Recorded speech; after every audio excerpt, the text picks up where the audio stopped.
Sir को धड़ से अलग कर देना चाहिए ऐसे लोगों का। ऑन स्पॉट मृत्युदंड होना चाहिए। ऐसे ओवैसी को सबको पकड़ के जो है कि एक चूहे के बिले में बंद कर दिया जाएगा सालों को। और अब वो समय आ गया है कि हम सब लोग हिंदू इकट्ठे हैं और उन्हें यहाँ से निकाल के रहेंगे। ये वोट की राजनीति है, ये वोट के लिए देश को भी बेच सकते हैं, इन्हें हिंदुत्व से कोई मतलब नहीं है। वहाँ आतंकवादी की शिक्षा दी जाती है, मदरसे में आतंकवादी की शिक्षा दी जाती है। हिंदुओं को काटने मारने की सिर्फ बात सिखाते हैं, दूसरी कोई कार्य नहीं सिखाते। मदरसे जो हैं जहाँ पे ये ऐसी शिक्षा दी जाए जो हमारे देश में नुकसान करे, जो हमारे देश में खतरा बन के आए, ऐसी चीज़ों को चाहे वो मदरसे हो चाहे कोई और संस्था हो सदैव बंद कर देनी चाहिए। हाँ, हिंदू राष्ट्र बनना चाहिए और बन के रहेगा। ये हमारा सब लोगों का सहयोग है जी। और हमारे यहाँ की सारी जनता हिंदू राष्ट्र घोषित करने के लिए तैयार है। जिस तरीके से भी होगा हम पूर्ण कोशिश करेंगे। उनको चुनौती ये देना चाहेंगे, उनकी सब दाढ़ियां उखाड़ ली जाएंगी और उनके दांतों की जो है कि जबड़े हिला दिए जाएंगे। आपका क्या मत है इस पे? हिंदू राष्ट्र को लगातार चुनौती दी जाती है, हिंदुओं को चुनौती दी जाती है। देखिए, ये समय की विडंबना हमेशा रही है और इस तरह के लोग समय समय पर इस तरह के प्रहार करते रहते हैं, लेकिन नपुंसकों से ऐसा कुछ नहीं होगा। अपना देश हिंदू राष्ट्र था, है और हमेशा रहेगा। और इसके लिए जो लोग सेकुलरवादी हैं उनको हम बता देना चाहते हैं कि आप लोग सुधर जाइए, वरना हम सभी हिंदू एक हैं और आपकी ईंट से ईंट बजाना अच्छी तरह जानते हैं। आप जो अपनी मनोवैज्ञानिक लेके आते हैं सेकुलरिज्म, उसे अपने पास रखिए, क्योंकि ये हिंदू राष्ट्र है। यहाँ सिर्फ हिंदुओं की चलेगी, सनातन धर्म की चलेगी, सनातन संस्कृति की चलेगी। जो हिंदू का है वो हमारा है और जो हिंदू का नहीं वो किसी काम का नहीं। हमले जो हो रहे हैं हिंदुओं पर, एक उनकी मंदबुद्धि सोची समझी साजिश है। उनको हमले नहीं करना चाहिए, उनको एक मतलब अच्छे राष्ट्र के रूप में देखना चाहिए। वो यहाँ देश में रहते हैं, देश का खाते हैं, देश का पहनते हैं और मरने हमला करना चाहिए नहीं करना चाहिए वो उनकी मानसिकता पर निर्भर करता है। अगर हमला करेगा तो उसको क्या दंड देना चाहिए? हमला उन्हें नहीं करना चाहिए। दंड क्या देना चाहिए? उन्हें हमला नहीं करना चाहिए। क्या कह रहे हैं सर को धड़ से अलग कर देना चाहिए ऐसे लोगों का। आप बताइए क्या दंड देना? ऑन स्पॉट मृत्युदंड होना चाहिए। अभी आचार्य धीरेन्द्र शास्त्री जी उनको बिहार में रोकने की कोशिश की गई थी।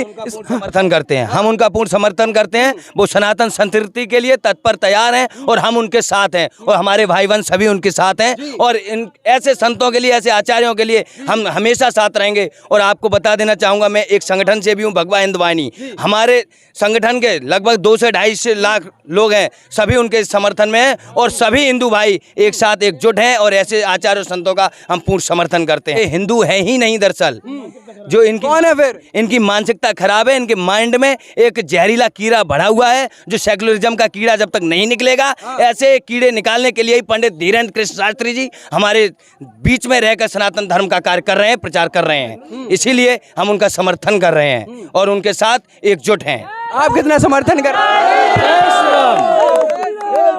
आचार्य जी, आप कितना समर्थन कर रहे हैं धीरेन्द्र शास्त्री जी का हिंदुत्व का? देखिए, हमारा भारत देश जो आर्यवर्त देश है और कुछ समय पश्चात आपस में विचार न मिलने के कारण मुसलमानों ने यहाँ पैर जमा दिए थे।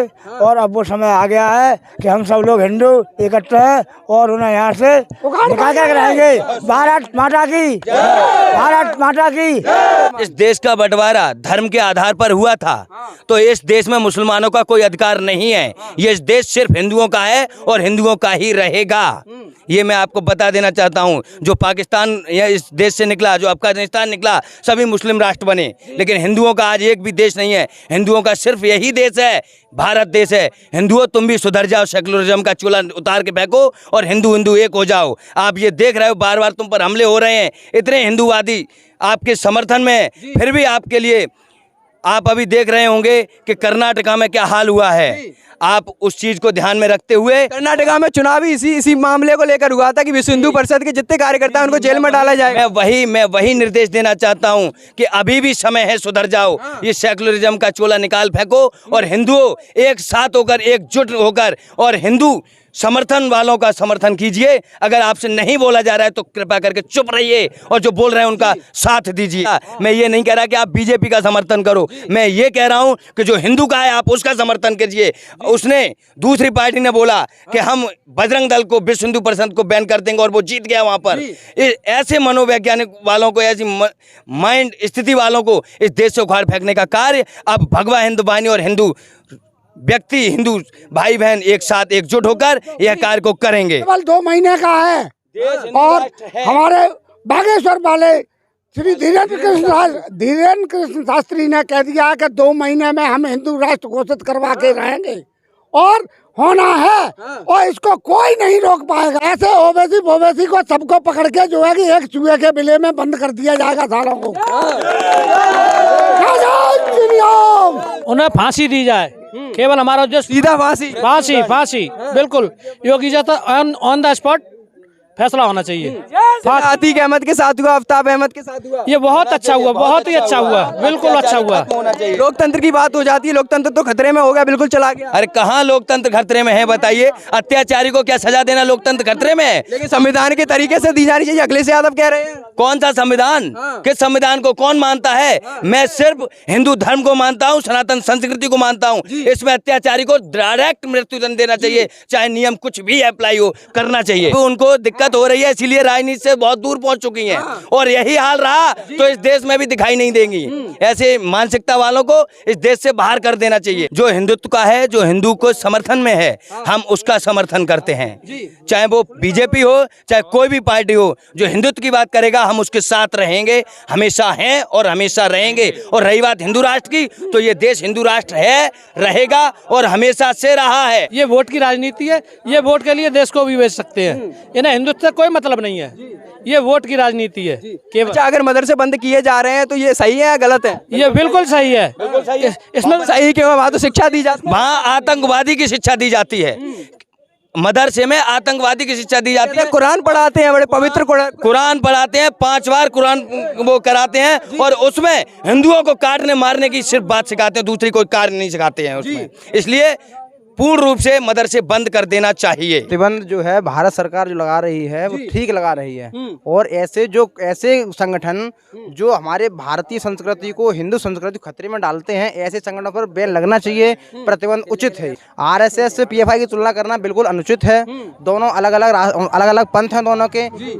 आरएसएस में जो है स्वयंसेवक तैयार होते हैं, भारतीय देश में सेवा करने वाले स्वयंसेवक तैयार होते हैं, जबकि पीएफआई आतंकवादी को बढ़ावा देती है, ऐसे लोगों को बढ़ावा देती है जो इस देश को खतरे में ले जाते हैं। लेकिन आतंकवाद आरएसएस फैला रही है, अखिलेश यादव कहते हैं, राहुल गांधी लगातार कह रहे हैं, ये क्यों बार बार निशाना साध रहे हैं? ज्यादा आतंकवाद किसने फैलाया इस देश में? अखिलेश यादव से ज्यादा आतंकवाद किसने फैलाया? इटावा में एक ब्राह्मण के घर में एक महिला को पूरा नंगा कर दिया गया था अखिलेश यादव की सरकार में। क्या भूल गए उस दिन को? अखिलेश यादव से ज्यादा किसी ने आतंकवाद नहीं फैलाया था। और उनकी सरकार में काफी विकास हुआ है। कहाँ हुआ है? दिखाई दे रहा है क्या कहीं विकास? विकास कहाँ हुआ है ये हमें दिखाइए। कहीं कोई विकास नहीं हुआ है। लैपटॉप के नाम पर देश को लूटा है और कबाड़ दे दिया है जनता को, और कुछ नहीं किया इन्होंने। और हिंदू मुस्लिम की राजनीति अखिलेश यादव ने फैलाई थी। अखिलेश यादव के विकास पर एक ही बात कहना चाहूँगा, अखिलेश यादव की सरकार में तो केवल व्यक्तित्व और एक व्यक्ति समुदाय विशेष का लाभ हुआ है और इसमें से अगर माना देखा जाए किसी सामूहिक लाभ विकास हुआ हो तो ये बिल्कुल कहना गलत है। जी, मुसलमानों का विकास कर रही थी सपा पार्टी। जी, उन्होंने मुसलमानों का विकास किया है। मैं साफ खुले शब्दों में कहना चाहूँगा, मुसलमानों के साथ साथ उन्होंने एक जाति विशेष को बढ़ावा दिया है। जी, जो मदरसे बंद किए जा रहे हैं उसको लेकर आपका क्या विचार है? मदरसे जो हैं जहाँ पे ऐसी शिक्षा दी जाए जो हमारे देश में नुकसान करे, जो हमारे देश में खतरा बन के आए, ऐसी चीज़ों को, चाहे वो मदरसे हों चाहे कोई और संस्था हो, सदैव बंद कर देनी चाहिए। ओवैसी जो है एक ऐसा शख्सियत है ओवैसी जो इस देश में मुसलमानों को भड़का के दंगे कराना चाहता है। वो इनका केवल एक ही उद्देश्य इनका, कैसे भी करके मुसलमानों को जो है हिंदुओं से भिड़ाया जाए। जी, आप क्या? ये लोग जब कहाँ चले जाते हैं, जब महाराष्ट्र में 2 संतों को दिन दहाड़े मार दिया जाता है पुलिस के सामने, और जब आज एक साधु, एक आचार्य, एक संत खड़े होकर हिंदू राष्ट्र की बात कर रहा है तो 50 बातें बना के खड़ी कर रहे हैं। पुलिस के सामने महाराष्ट्र में साधु संतों को लाठी डंडों से पीट पीट कर मारा गया था। इधर अतीक अहमद जो माफिया था उसको मार दिया गया, तो इसके लिए इतना हल्ला काट रहे हैं ये लोग, ऐसा क्यों? ऐसा ये तुष्टीकरण की राजनीति करते रहे हैं हमेशा। इनको बस वोट बैंक चाहिए, इन्हें किसी की जान माल से कोई मतलब नहीं है। और जो उत्पाती हैं उनका मरना ही उचित है, उन्हें मृत्युदंड मिलना चाहिए। और जो हुआ अच्छा हुआ और ऐसा ही होना चाहिए, अत्याचारी खत्म होना चाहिए।